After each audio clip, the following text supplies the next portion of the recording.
What's up everyone, it's Gaijin Gamer here, back with another video on Summoner's War Lost Centuria, and today we'll be doing a deep dive analysis into some of my PvP at the Diamond 4 rating. So if you haven't, please consider liking, subscribing, and without further ado, let's hop right into it. Alrighty everyone, and now first up we'll kind of cover my team composition in this match 1 here. As you can see, I'm running Rakan in slot 1 just due to the fact that he's quite bulky, as well as he's on energy runes due to the fact that he scales with HP. But however, just as a side note, I do kind of remove Rakan, not in this video, however later down the road, just due to the fact that there's such a water meta at the moment with Lapis being so ever present. Next up we have Jean in slot 2 to try to get off some of those niche stuns as well as sustain Rakan as much as possible. And then we have Wusaw in slot 3 here, and I do like Wusaw in the in the front line just due to the fact that he's so bulky, as you kind of want to increase the size of his shields, as well as I was lucky enough to get a skill soul stone, so he was able to increase the immunity duration as well as the shield duration. Next up I have Hathor, especially with it being a water meta. I do kind of like her in the front for some extra, as a wind wall, as well as the fact that it's some counterplay for my opponent's back line. Next up, we have Poseidon, and he's purely here just to decelerate my opponent's team and kind of be some anti-acceleration. Unfortunately, my opponent's composition doesn't run acceleration, but 9 times out of 10 in the in this sort of meta, you'll find some acceleration. Next up, we have Hua, and as I alluded to earlier, with the water meta being more present, I don't like Hua. Unlike Sophia, her kind of wind counterpart, she doesn't do a defense break prior to her doing damage, so her damage kind of is less spectacular to me. Next up we have Kamoon, and unlike Hua, he does amazing damage. I've kind of switched him from, energy runes to more bulky blade runes. Just the fact that he can have some, not only hit harder and potentially crit, but also heal my front row longer as I kind of put him in the back row traditionally. Next up we have Sophia, and she's just here in slot 8 specifically to counter Lapises if I happen to run into them. As far as my opponent's team, I'm not really too crazy worried about anything. However, I do think it's kind of weird that my opponent's running Eleanor so far in the front, as she kind of cleanses and heals, and I would personally prefer her as a defensive spot in the back. Also, I don't really like the Wusaw out in front. Now, hopping in the matchup, as you can see, I was lucky enough to get Poseidon's card right away. I decided to use his card to decelerate my opponent as fast as possible here. He responds with a Ganymede ability, which is great. Lucky enough, my card didn't get destroyed in the process, so I was able to decelerate his team. Next up, I decided to go for my Kamoon's ability here, just because I'm not too worried about what my opponent uses. My opponent skillfully used a heal block here just so that my Kamoon couldn't heal Rakan here. I decided to go for the Gene Stun here just to finish off this Copper as a confirmed kill, and my opponent decides to decelerate me, which was a good play by him. Next up, I decided to kind of hover over this heal ability as I feel like I'm kind of ahead in this matchup, and just to kind of counter some plays in the back. However, my opponent was deciding not to play anything, so I decided to finish off this Ganymede as fast as possible. Luckily, it was the correct play as my opponent decided to swap. Unfortunately, it was just a tad bit too late. Next up, I decided just kind of wait, kind of respond to what my opponent does, because now I feel definitely ahead of my opponent at this point in time. So my opponent's not doing anything, so I just kind of wait, and lucky enough, my opponent decided to use the Wusaw, which I then thusly countered. Luckily, it didn't get resisted. Next up, I just kind of want to chip this Poseidon down. My opponent decides to use Oblivion. I'm really just, unfortunately, I kind of made a play mistake there. I really should have waited until Poseidon was dead, as he was able to then respond with Eleanor. However, I still feel like I'm pretty ahead, especially with the swap ability that I'm about to use right here. Lucky enough, I decided to use the swap ability right here, and it goes off. My opponent was a little too slow on his response. However, that probably could have been devastating if that went off just slightly earlier. I then decided to decelerate my opponent, because at this point I feel like I'm winning quite firmly here, so I decided to push the advantage. As you can see, even though I didn't get the deceleration off, I did some chip damage to the shield. I decided to use my Wusaw here just due to the fact that I'm not really too worried about any ability he's about to use. As you can see here, I'm just trying to kill this Eleanor as fast as possible to get to the back line. Next up, I just kind of hover over my Hathor or my, invincibility. However, just due to the fact that Hathor can be resisted and Kali being a fire type, I decided to go for the invincibility here for the for sure guaranteed that Wusaw won't die here.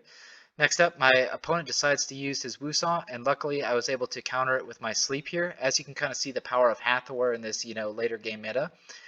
Next up, I decided to just kind of, decelerate my opponent and attempt to kill this Artemio. Luckily, he gets the shield off just in the nick of time, which is a great play by my opponent.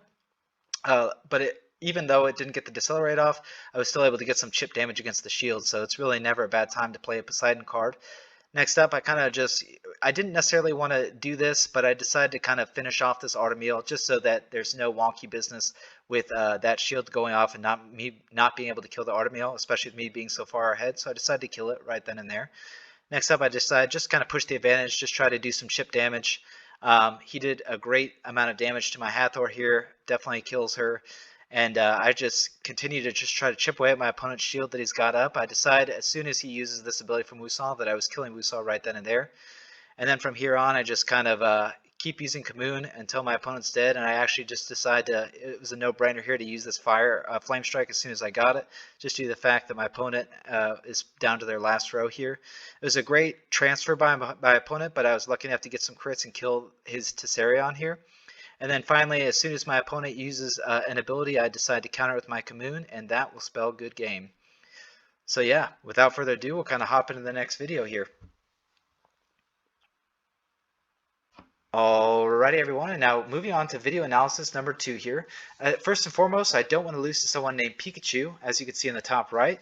As far as my opponent's threat, Lapis and Soha are pretty dangerous to my team as I'm running 3 fire types, as well as Soha steals my Wusal's buffs, so that's pretty dangerous. As you can see, I was lucky enough to draw a Poseidon card, so I decided to attempt to push the mana advantage right away. I decided to go for the Deceleration. My opponent responds extremely well here with a Beretta ultimate, which I unfortunately could not do anything against, and it's going to do a lot of raw damage. My opponent then tries to push the mana advantage, kind of gaining his mana back with Tailwind here, and just decide to try to chip away at his Rakan as well as kind of sustain my Rakan here. My opponent then attempts to kill my Rakan with his Kamoon, and I decided to kind of counter that, and luckily enough I didn't get resisted. My opponent then is just trying to kill off my Rakan. I decided to kill off his Rakan after getting the heal with my Sophia there. I then am just kind of waiting as I feel I'm slightly ahead and kind of waiting for a dot to happen, just like that right there. And I decide to counter this Perna. However, I do believe that my opponent's going to attempt to steal this with Soha just shortly hereafter. Yep. And I just try to kill this Jean as fast as possible and kind of put on this heal block so that Soha couldn't heal her. Also kind of chipping her away. Next up, my opponent uses Lapis to get some amazing damage, and I really couldn't do anything at this point in time as he had immunity, and I'm just trying to chip away at that shield. My Jean then counters his Jean as well as chips her away and kind of heals up a little bit there. And then I'm just kind of waiting for my opponent to do something as I then responded with Flame Strike right away. So that was a pretty good counter right there.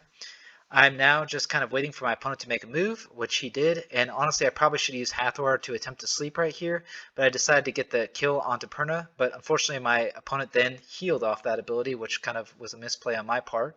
My opponent used Tailwind, which kind of baited out my Divine Protection there, which is definitely a misplay on my part, especially with Soha then stealing it thereafter. So here I'm kind of falling behind, and I just try to kill off this Perna. And just try to see where we can get in the late game. As you can see, my opponent responds with the Lapis damage, and it's starting to become pretty crazy. I then trade Bernard for my Wusal here. And yeah, we're kind of moving on to the back row. I have Hathor in my full back row versus his back row, but he's got some pretty dangerous pieces, especially against mine here. As you can see, we're just both kind of waiting for one to make an ability, and he decides to go for Divine Protection. I decide to attempt to sleep him through the entire duration of the buff. However, he got it off, and I kind of missed 2 of my targets, which kind of spelled disaster for my team here. As you can see, he got a full Beretta, dot off, and most of my stuff was healthy, so it took a ton of damage. I'm desperately trying to kill his Beretta here, and honestly, I think I made the wrong play here. I wasn't expecting him to use a swap right there, and I really should have just killed the Beretta, because that would have hindered him from using swap at all. And that was a big play mistake. My opponent then decided to use an excellent transfer, and from here I'm just kind of desperately trying to catch up at this point in time.